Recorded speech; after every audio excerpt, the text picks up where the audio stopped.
Iran nuclear facilities పైన భారీ దాడి చేశాక కూడా ట్రంప్ ఆ దేశానికి ఒక బిగ్ ఆఫర్ ఇచ్చాడు. ఏంటి ఆఫర్ అంటే, మీరు డీల్న కుదుర్చుకోండి, పీస్ డీల్, న్యూక్లియర్ డీల్, లేదంటే మరిన్ని దాడులకు సిద్ధం కండి, ఈ రెండిట్లో మీరు ఏదైనా ఎంచుకోండి అని. కానీ ట్రంప్ ఫ్రెండ్ నెతన్యాహు మాత్రం అసలు డీల్ లేదు, నెగోషియేషన్స్ లేదు, ఇరాన్పై దాడులు కంటిన్యూ కావాల్సిందే, ఇరాన్ న్యూక్లియర్ ప్రోగ్రామ్ సర్వనాశనమయ్యేంత వరకు ఈ దాడులు కొనసాగించాల్సిందే అని నెతన్యాహు అంటున్నాడు. ట్రంప్ మాత్రం ఈ దాడిని కూడా ఇరాన్ను ఒప్పించేందుకే అన్న రీతిలో మాట్లాడుతున్నాడు. ఈవెన్ ఇప్పటికీ 6 రౌండ్ల చర్చలు కూడా జరిగాయి. అయితే ట్రంప్ చేస్తున్న ప్రయత్నాలు ఎంతమేరకు నమ్మవచ్చు? నిజంగానే డస్ ట్రంప్ వాంట్ పీస్ అనేది క్వశ్చన్ మార్కే. దీనికి ఎస్ అని కొంతమంది వాదన, నో అని మరికొంతమంది వాదన. ఎస్ అనేవారు ఏంటంటే, ఎస్ అనేవారు వాదన కన్నా చెప్పే ముందు నో అనేవారు ఏమంటారంటే 2 ఉదాహరణలు చెప్తారు. ఒకటి, ట్రంప్ మొదట్లో చర్చలు మొదలుపెట్టినప్పుడే అనుమానం వచ్చింది ట్రంప్ ఎందుకు చర్చలు జరుపుతున్నాడని. కానీ ట్రంప్ చర్చలు మొదలుపెట్టాక, అంటే ట్రంప్ అంటే అమెరికా ఇరాన్తో చర్చలు మొదలై 5 రౌండ్లు పూర్తయ్యేలోగా ఇజ్రాయెల్ అటాక్ మొదలుపెట్టింది. అంటే దేని కొరకు ఈ చర్చలు జరిపారు? ఇరాన్ను ఒక భ్రమల్లో పెట్టి ఇజ్రాయెల్ చేత దాడి చేసేందుకు కాదా అని ఒక క్వశ్చన్ వస్తుంది.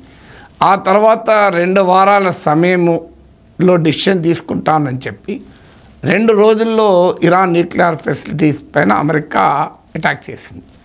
ఈ 2 ఉదాహరణలు చూస్తే నిజంగానే ట్రంప్ చర్చలు జరిపింది ఇరాన్తో ఒప్పందం కుదుర్చుకోవటానికి కాదు, ఇజ్రాయిల్కు అవకాశం ఇచ్చేందుకు, ఇరాన్ను ఏమరపాటులో ఉంచి భయంకరమైన దాడి చేసేందుకు ఈ చర్చల ముసుగు ఒకటి తగిలించుకున్నారు.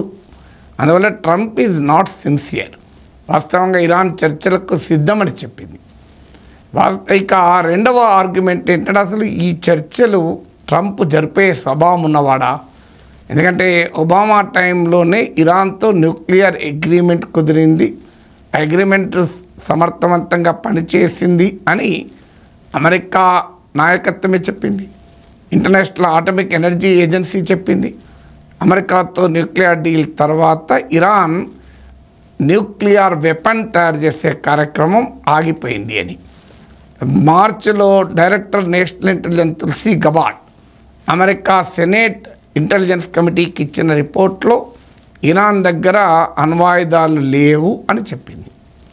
మరి అలాంటప్పుడు 2018లో ట్రంప్ అధికారంలోకి వచ్చాక ఫస్ట్ టైం ఇరాన్తో న్యూక్లియర్ డీల్ను ఏకపక్షంగా యూనిలేటరల్గా రద్దు చేసుకొని ఒక రకంగా ఇరాన్ అణు కార్యక్రమం వేగవంతం కావటానికి ట్రంపే కారణమయ్యాడు.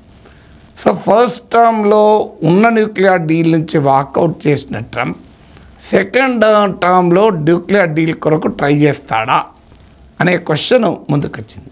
అందువల్ల ట్రంప్ చెప్తున్న పీస్ అనే ఆప్షన్, అంటే ట్రంప్ ఇచ్చిన బిగ్ ఆఫర్లో పీస్ ఆర్ మోర్ వార్ అన్నాడు.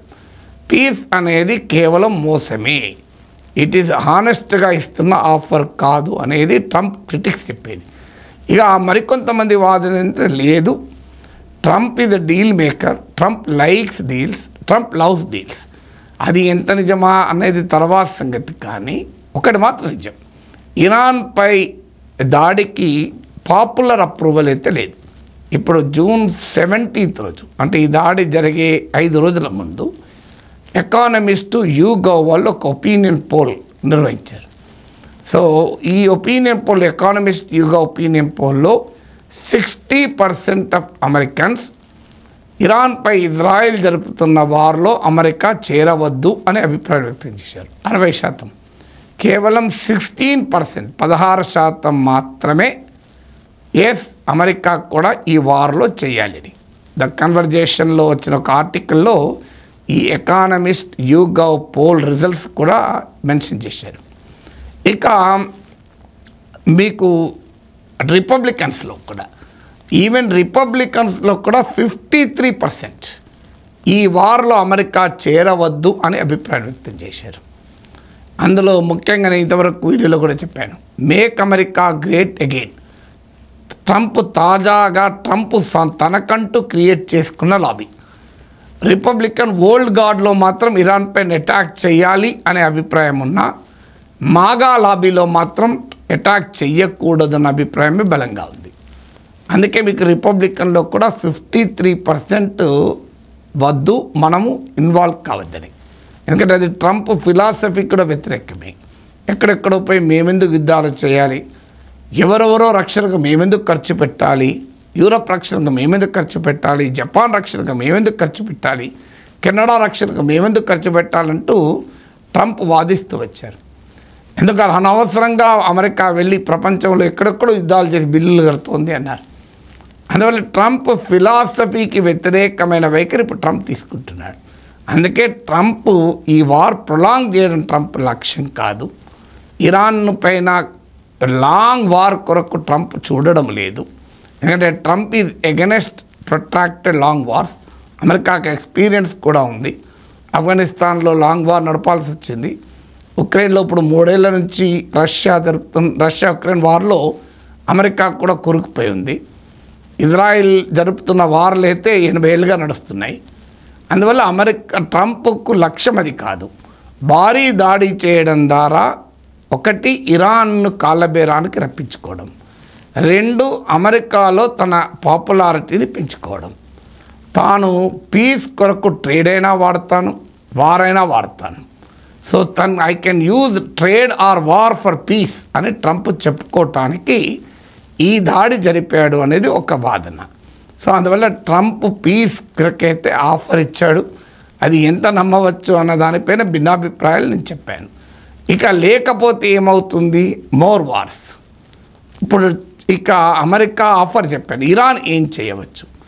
బహుశా ఇప్పుడు దీనికి ఇరాన్ కూడా ఈ వార్ను కంటిన్యూ చేయాలని కోరుకుంటుందని అనుకోను. ఎందుకంటే ఇరాన్ చరిత్రలో ఎన్నడూ లేనంత వీక్గా ఉంది. దీనికి ఒక ప్రెసిడెంట్ కూడా ఉంది, అమెరికా అటాక్ ఇరాన్ ఎలా స్పందిస్తుంది అన్నదానికి. అంతకుముందు మీకు ఇరాక్లో కాసిం సొలైమానీ అని Iranian revolutionary guards core IRGC అంటే ఇరాన్లో సైన్యంతో సమానమైన పారామిలిటరీ బలగానికి నాయకుడు, హైలీ రెస్పెక్టబుల్ ఫోర్స్. అది ఇరాన్ రెజీమ్, ఇస్లామిక్ రెజీమ్ను ఒక రక్షణ కవచం. అది ఆ IRGC కమాండర్గా ఉన్న కాసిం సొలైమానీ ఇరాన్ తరఫున ఇరుగు పొరుగు దేశాల్లో షియా మిలిటెంట్ గ్రూపులను కోఆర్డినేట్ చేసేటువంటి నాయకుడు. అతను ఇరాక్లో ఉండగా బగ్దాద్ విమానాశ్రయంలో అమెరికా అటాక్ చేసి చంపేసింది. కాసిం సొలైమానీ అంటే ఇరాన్లో అత్యంత పాపులర్ జనరల్. సో ఆ దాడి తర్వాత పెద్ద ఎత్తున ఇరాన్ రియాక్ట్ అయింది. తీవ్రమైన పరిణామాలు ఉంటాయని హెచ్చరించింది. కానీ యాక్చువల్గా చేసింది ఏంటి? యాక్చువల్గా చేసింది ఇరాక్లో ఉన్న 2 అమెరికన్ బేసెస్ పైన అటాక్ చేసింది. దాంట్లో ఏ ఒక్క అమెరికన్ సోల్జరు చనిపోలే, భారీగా నష్టం కూడా జరగలే. ఇప్పుడు కూడా సింబాలిక్గా ఆ రకమైన దాడి చేసి ఏదైనా అమెరికన్ బేస్ పైన ఇరాన్ కూడా రియాక్ట్ అయింది అనే రీతిలో వదిలివేస్తారా అనేది ఒక అనుమానం. ఎందుకంటే ఇరాన్కి ఇప్పుడు తక్షణం సపోర్ట్గా ఏదీ లేదు. తన ప్రాక్సీస్ అనే హిజ్బుల్లా, హమాస్, హూతీ, షియా మిలిషియా, ఇరాక్, సిరియాలో బసర్ అందరూ వీక్ అయ్యారు. తనకున్న మిసైల్ శక్తిని, ఇతర ఆయుధ శక్తిని ఇజ్రాయిల్ వరుస దాడుల్లో ధ్వంసమైంది. రష్యా, చైనాలకు కూడా మాట సాయమే తప్ప ఇంకెక్కువ చేసే పరిస్థితులు లేదు. అందువల్ల ఈ సమయంలో గనక ఇంకా దుందుడుకుగా ప్రవర్తిస్తే మొదలే ట్రంప్. సో ట్రంప్ ఇంకేం చేస్తాడో తెలియదు. అందువల్ల Iran may also not want more war. అంటే Trump may not want more war because ఆ వార్ ప్రొలాంగ్ అయితే అమెరికాలో పబ్లిక్ ఒపీనియన్ ట్రంప్కు వ్యతిరేకంగా మారుతుంది. ట్రంప్ చెప్పిన ఫిలాసఫీకే విరుద్ధము. అమెరికాకు ఆఫ్ఘనిస్తాన్ లాంటి దేశాల్లో చేదు అనుభవం కూడా ఉంది. అల్టిమేట్గా అది రిజల్ట్ ఏమీ ఇవ్వదు. శత్రువును, ప్రత్యర్థిని బాగా నాశనం చేస్తుంది. కానీ అమెరికాకు కూడా నష్టపోతుంది. అమెరికా సాధించింది ఏమీ లేదు. ఉక్రెయిన్ వార్లో ఇప్పటికేం సాధించలే, ఆఫ్ఘనిస్తాన్ వార్లో ఏమీ సాధించలే. అందువల్ల మళ్ళీ ఇరాన్ వార్ కూడా అమెరికా కోరుకోదు అనేది వాదన. సో చూడాలి. ఎందుకంటే America for its own reasons war prolong చేయడం ఇష్టం ఉండకపోవచ్చు. Iran for its own reasons war prolong కావడం ఇష్టం ఉండకపోవచ్చు. ఇదే జరిగితే ఒక పాసిబిలిటీ ఏంటంటే there can be a deal in distress. అనివార్యంగా ఏదో ఒక ఒప్పందం కుదిరి రష్యా, చైనా కూడా రంగంలో దిగి, యూరోపియన్ రీజన్స్ కూడా రంగంలో దిగి ఒక డీల్ కుదర్చడం. This is one possible option. అయితే వార్ మనం అనుకున్నట్టు ప్రిడిక్టెడ్ లైన్లో జరగదు. వార్ అనేది అనేక రకాల పరిణామాలు ఇందులో ఇన్వాల్వ్ అవుతాయి. సో ఎవరమైనా పాసిబిలిటీస్ను స్పెక్యులేట్ చేయడమే తప్ప ఖచ్చితంగానే ఇలాగే జరుగుతుంది అని చెప్పలేము. 2 వారాలు ఎందుకు అంటున్నా ట్రంప్ అని నిన్న విశ్లేషించిన దాంట్లో 5 రీజన్స్ చెప్పి 5వ రీజన్గా ఇరాన్ భ్రమల్లో ఉంచి దాడి చేయడానికే ట్రంప్ చేస్తున్నాడు అన్నాడు. ఇప్పుడు 5వది నిజమైంది, మిగతా 4 నిజం కాలే. అందువల్ల ఆప్షన్స్ అనేకం ఇరాన్ చూస్తూ ఉంటుంది. నేను ఇంకో వీడియోలో వివరించాను ఇరాన్ ముందున్న 10 పాసిబుల్ ఆప్షన్స్ అని. సో అందువల్ల ఇటు అమెరికా, ఇరాన్ కూడా ఈ డీల్ కుదుర్చుకోవటానికి అవకాశాన్ని కొట్టిపారేయడం. అందుకే Trump big offer to Iran, ఒకటి పీస్ లేదా మోర్ వార్. ఇప్పుడు ఇరాన్ దేన్ని చూస్ చేసుకుంటుంది, అమెరికా దేనికి అంగీకరిస్తుంది అనే దాన్ని మనం చూడాల్సింది.